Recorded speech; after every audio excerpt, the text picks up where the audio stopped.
जी, इस वक्त तोशा खाना 2 केस में इस्लामाबाद हाई कोर्ट में अहम समाअत हुई है। सलमान सफदर साहब और इमरान खान की फैमिली से बाहर आ रही हैं। सलमान सफदर साहब से बात करेंगे। सलमान सफदर साहब, बताइएगा आज क्या पेशरफ्त हुई है तोशा खाना 2 केस के हवाले से? कि आज तकरीबन 8 महीने और 27 दिनों के बाद प्रीसाइसली इमरान खान साहब का तोशा खाना 2 का केस जो ग्राफ से रिलेटेड केस है। एक तो ये बड़े अफसोस की बात है कि हम आपसे 2-2.5 सालों से तोशा खाना की बात ही कर रहे हैं। इसका मतलब मैं समझा देता हूँ। आज हमने कोर्ट को भी बताया कि तोशा खाना वो केस है जिसको इस्लामाबाद की हर इन्वेस्टिगेटिंग एजेंसी ने प्रोसिक्यूट कर लिया है, चाहे ECP हो, चाहे नैब हो, चाहे थाना हो, चाहे FIA हो। 4 इदारे हैं पाकिस्तान में जो किसी को प्रोसिक्यूट कर सकते हैं। तोशा खाना में हर अदारे ने हमें प्रोसिक्यूट किया। ये एक मैंने ऐसी चीज़ नहीं देखी अपने करियर में। एक बात। नंबर 2, एक क्रिमिनल ट्रांजैक्शन या एक क्रिमिनल केस के कभी भी किस्तें नहीं होती, उसकी कभी भी उसकी इंस्टॉलमेंट्स नहीं होती, बाय पार्ट्स नहीं होता, पीस मील नहीं होता, डिविजन्स नहीं होती। वो एक ट्रांजैक्शन होती है और एक हाथ में वो प्रोसिक्यूट होती है।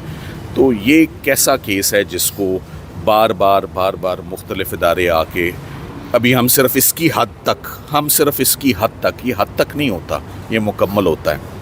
मगर अफसोस की बात ये है, देखें, जब हम लीगल टीम कुछ कहती है और प्रोफेशनल लीगल टीम कुछ कहती है तो उसमें ज़रूर वज़न होता है। ये केस जज शाहरुख अर्जुमन साहब नहीं चला सकते थे, मगर वो इसलिए चला रहे हैं कि हाई कोर्ट में पेशी नहीं लगती, हाई कोर्ट में हियरिंग नहीं लगती। तो आज जज साहब को हमने, मिनहाज साहब को हमने बहुत पुरज़ोर, मैं कहूँगा बहुत पुरज़ोर उनको हमने आज इस्तदा की है कि इसको मंडे को इस केस को आप फ़िक्स कर दें। और ये भी कहा है कि अगर आप मंडे को ये केस फ़िक्स नहीं करेंगे तो हम वापस नहीं आएंगे, और हम वापस किसी ज़िद में नहीं आएंगे, हमें वापस आने का मौका ही नहीं दिया जाएगा। ट्यूसडे वेडनेसडे ये केस कंक्लूड हो जाएगा। जज साहब नीचे सिर्फ एक पेशी के इंतज़ार में, लास्ट IO और उन्होंने। तो आज जज साहब ने ये सवाल उठाया कि देखें, जब आपका नीचे आपको इंसाफ मिलने वाला है तो फिर आप हमारे पास क्यों आएँ? अडयाला में किसी भी तरह इंसाफ नहीं हुआ, ना हुआ है, ना होना है, ना मुआवजे होते हैं। तो अडयाला में हमें पता है कि मुकद्दर में क्या है, और जब वहाँ से एक दफ़ा सज़ा होगी तो यहाँ आप मुझसे बेहतर जानते हैं कि 1 साल लगता है या 6 महीने लगते हैं सस्पेंशन होने में या अपील की बारी आने में। तो मैंने उन्हें कहा ये कि वो फ़ैसला पहले कर दें।